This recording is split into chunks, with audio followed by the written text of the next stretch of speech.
In this tutorial, we're going to be talking about the transformation of a curve by simple transformations. And so, we have worked such kind of exercises in previous tutorials.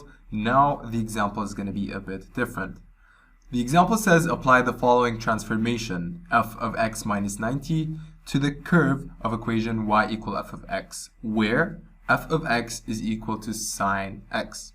Now, the first thing that we know is that the transformation is x minus 90.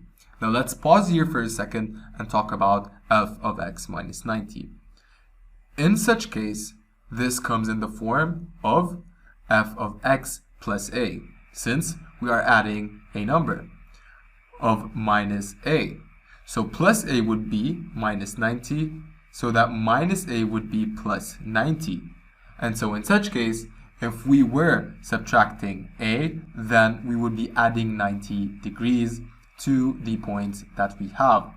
And so the following thing that we're going to do is that we're going to talk about the points at the curve.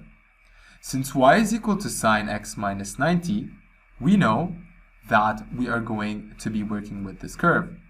And now, looking at these points, we have the first point right here, where it says x is minus 180 and y is equal to 0. Now remember, we are adding 90, and so in such case this would become 90 and 0. Another point is minus 90 and minus 1, and so plus 90 would be 0 and minus 1. And so we're going to do the same thing for all of the points. Now that would mean we will be transforming this point from here to here. And the same thing would happen for all of the other points, where we would be moving right here with minus a equal to plus 90 degrees.